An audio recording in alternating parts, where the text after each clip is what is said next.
rabbii sodaadha rabbii kasiin uume jechuudha viidiyoo kana arraantana farriidhaaf qofa sheer naa godha hundi keessanu jechuudha waan kalee uumame gaa hundi keessanu gartanii jirtanii anis ammaan tana gizeenti yaadu garuu waan hin taaneen godhe baay'een gaadde jechuudha kanaafuu arraantana farreen dhiifama gaafa dhuunfadha rabbii jaa hundi keessanu viidiyoo kana sheer godha egaa farree cafeessee booda wallahi sammuunti likkinan jirtu poolisaatti taqomanii poolisni akkana na barbaadu jira jechuudha ijoolleen no wajjin tumsaan dhuftee isa tumtees qabamanii jiranii jechuudha ammaan tana garuu waan hin taane akka numamnee fadhaa tanaafu farree dhiifamaan gaafadha yoo goddaamees anumaan manaa khimaa isa geessaa jechuudha hundi keessanuu koomentiyoonni viidiyoo dalage seenaatiin farree maammeen akkana dhiifama si gaafatu jira jaati koomentii katabaaf kun olaala mana na duba jiru kana keessaan buule mana guyyaa fi halkan keessa deemaatiin jechuudha baadiyyaa hin beekne keessaan seenee jechuudha farreen poolisan akkana na barbaadu jira halkan fi guyyaan deemaa oole achi booda baadiyyaa hin beekne keessa seeneetiin nama takka hin beeku nama takka jechuudha. Akkam jirtan hordoftoota kiyya qaqqaalee fi kabajamoo akkam nagaa qabdanii jira jirtu narkubaa jira bakka akka malee irraan jira waan ta'eef viidiyoon beeksisni dubbachuu hin dandeenye maaliif sagalee tana waan hin kaa'eef maammeen jechuun annacheessa jira gama isaatiin qabriin jira ani ilma namaa ta'e nama akkasii garaa nama jabaatu nagarree maammee ani saayiban nichuutti hin beekaa nama wajji nyaannedha deebi'een na nyaate ani qaamni kee jiru uummata maamulaa hin qabu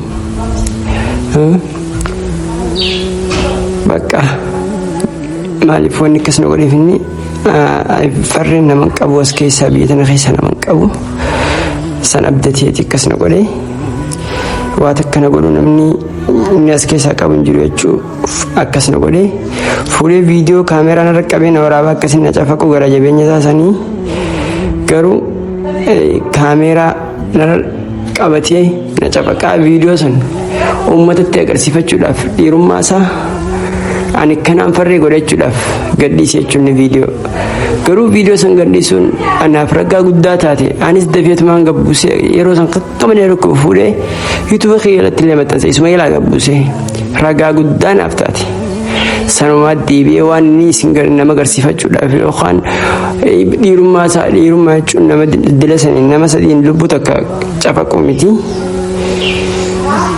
dhiirummaan akkasii miti amma immoo maammeen ana akkana miidhee inuma farreen nama hin qabu jees keessaa wallahi rabbiin qabaan eega rabbiiti immoo mootummaan haa jiraatu mootummaan mataan haa bulu namni nama hin qabne rabbi qaba erga rabbiiti immoo mootummaa jira mootummaan haa jiraatu mootummaa jechuun kan miskiinaati ta'u mootummaa jechuun miskiinaaf dhaabbate jechuu ammaan arge jechuu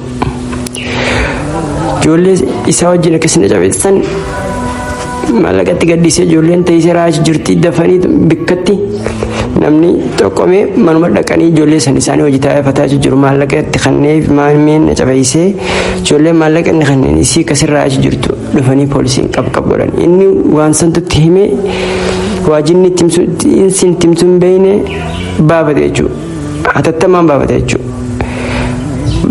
amma viidiyoo takka fuudhee gadhiisee agartan viidiyoo akkana baadiyyaa keessa taa'ee wayiwaata dhiifamaa irra jee maammee anaa dhiifama sii godhan jiru. garuu ammaan tana hundi keessanuu maaliin fadhaa farreef akka viidiyoo kana sheer naa gootaniin fadha jechuudha biyyaan hin beekne keessa boqodheetiin kun bakka hin jirurraa farreen poolisaan na barbaadu jira as dhufee bakka nama hin beekne nama takka illee hin beekne jechuudha kanatti mana dukkaana keessa rafee mana lama qofa jira kun bakka hin jiru kanaatti bootaatuun hundi citaa qofa manni takka hin jiru as keessaan bulee jechuudha farree tanaafuu farree waan kana ilaalin garaanatti hin jabaatiin dhiifama guddaan si gaafadhaa dhiifama naa godhi yoo goddaamtee saanumaan manaa kamaa si geessaa hannichoos akkasumatti dhiifama gaafachuu barbaada jechuudha akka obboleessaatti ilaaliti dhiifama naa godhi jechuudha garaanatti hin jabaatina laalaa bakka hin jiru kana jechuudha qonqonyaanni faxara laaqana iraatanyaanni huccumaan jiru huccuu laala huccuun arrachi toroo ta'e jechuudha. Kanaafuu farreedhaaf viidiyoo kana sheer naa godha akka farreen arkee viidiyoo kana jechuudha. Naaf rifatee dhiifamaas akka naa godhu jechuudha. Wanni fade akka fade ta'e naan jiyoo naan jee akka fadeen taaf jechuudha. Gadeebi'ee bichaanni poolisuma waan na barbaadu kana dhiisu. Amma san boqodheetiin kun akka nagartanitti as jirre jechuudha. Hundi keessanii rifachiisu na laalamee rabbii jaati. Hundi keessanuu sheer godha bakka niin buluun qabu bakka niin waan hin nyaadhu waan hin dhuguun qabu silkii chaarjii nama karadheetiin soolaaraan achitti olitti gordhe jechuudha. Ammaan tana viidiyoo isin dalagu jira jechuudha. Kanaafuu viidiyoo kana yoo rabbii sodaattan jechuudha. Rabbii isin uume jechuudha. Isin karadhu jira. Viidiyoo kana qofa farreedhaaf sheer naa godha bakka. Waan biraan barbaadu farree laali dhiifama guddaa naa godhi. Yoo manaaqima kadheetu taasisa namaas geessa hannichoos akkasitti akka obboleetitti dhiifamaan si gaafadha. Kanaafuu viidiyoo kana sheer godhuudhaan viidiyoo kana sheer godhuudhaan naa eegalaan. Marrajee maamme anaa dhiifama sii godhan jiru. Dhiiga kiyya akkasin lafa dhangalaastee ati akkasin na qisaastee akkasin na taphattee wallaahi dhiifama anan sii godhu tokko hin jiru. Atuu garaana jabaattee akkasitti dhiiga kiyya lafa dhangalaastee an dhiifamaan sii godhan jiru obboleeyyan kiyya. Viidiyoo kana dhukkubuun kan hin jirtu hin jirreen wallaahi sagalee tana isinii qabaa jira.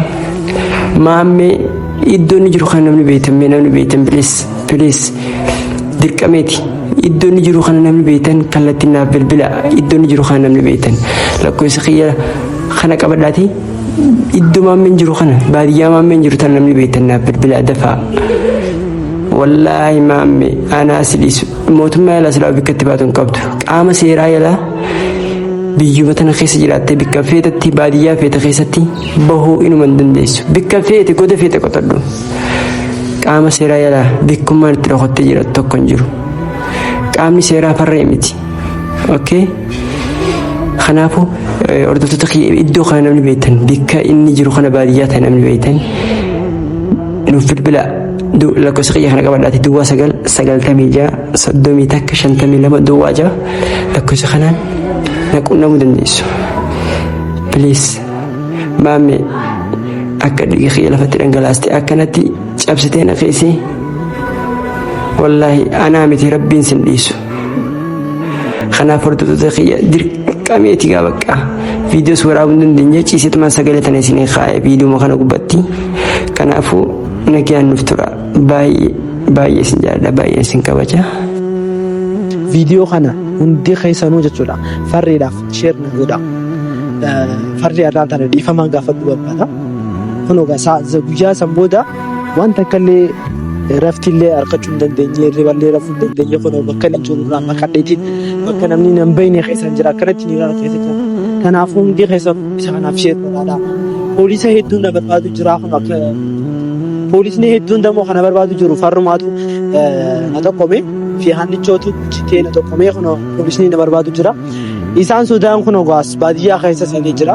Kanaafuu arraan tana maal naa godhanii viidiyoo kana farreedhaaf farreen akka laalu hundi keessanuu sheer naa godhaa jechuudha. Farree akkas dhufee viidiyoo kana laalu wayi dammoo sunummaan sheer godhaaf dhiifama guddaan isa gaafadhu barbaada arraan tana. Namni hedduun ni jarjara gaaniinis numa jarjara ture jarjara maqaa kiyya na balleessee garuu rakkoon hin jiru. Anis jarjaraan osoo waan beekin jechuudha. Waan hin taaneen godhe waan namni godhuu hin qabaanne godhe kanaafuu arraan tana farree dhiifama guddaan gaafadhu qaba.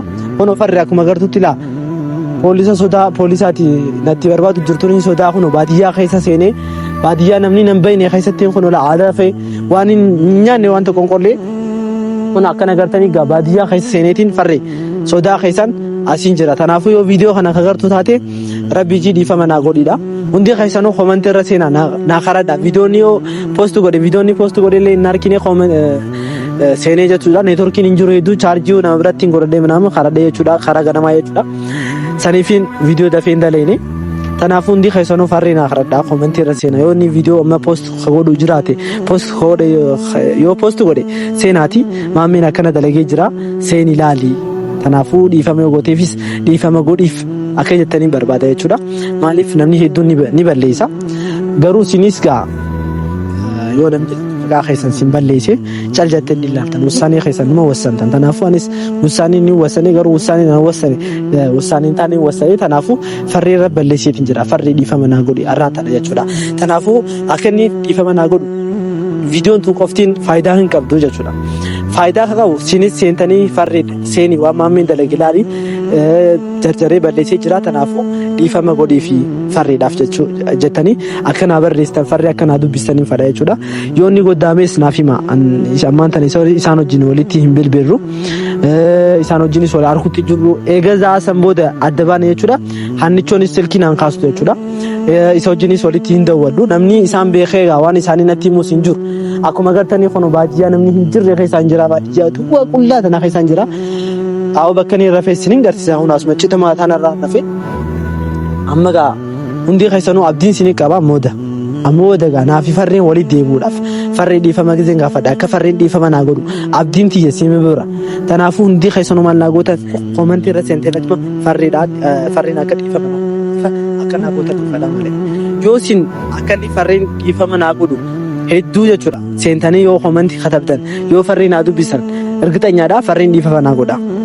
Kanaafuu maal naa gootan farree dhiifama naa godhi rabbii jiiti waan godhees waan hin taane godhee kanaafuu balleesseetiin jira waan hin balleessee kana immoo osoo hin beekin jarjaraan akkana godhee situmsiseetiin jiraan hin beekaa waan hin taane kanaafuu arraan tana dhiifama guddaan si gaafadha rabbii jii dhiifama naa godhiin jiru barbaada.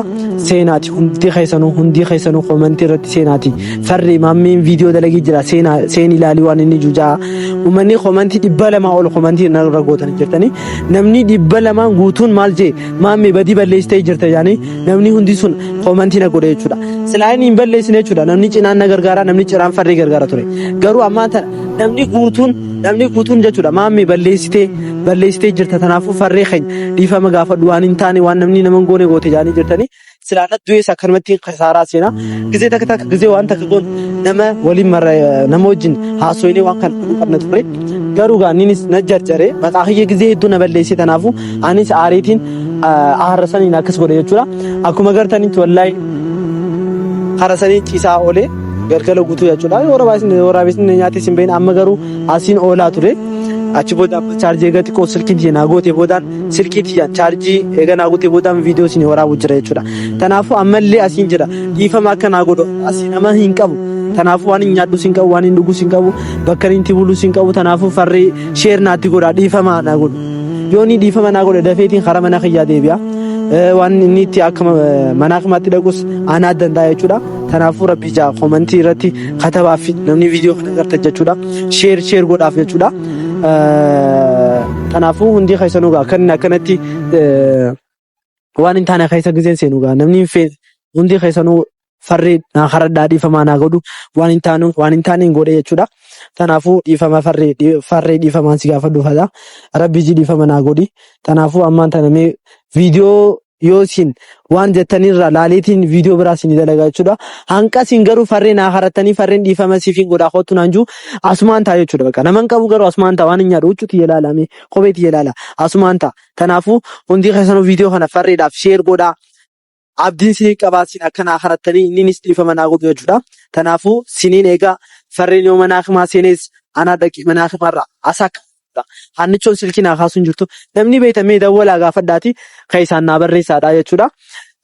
Gaanqa viidiyoo biraatiin wal arginuutti guys hundi keessanuu na wajjin du'aadhaan na cinaa ta'an sinin jaa hanqa viidiyoo biraatti waliin dhufnu gaagaa hundi keessanuu sinin jaaladha naaf jiraadha nageetti.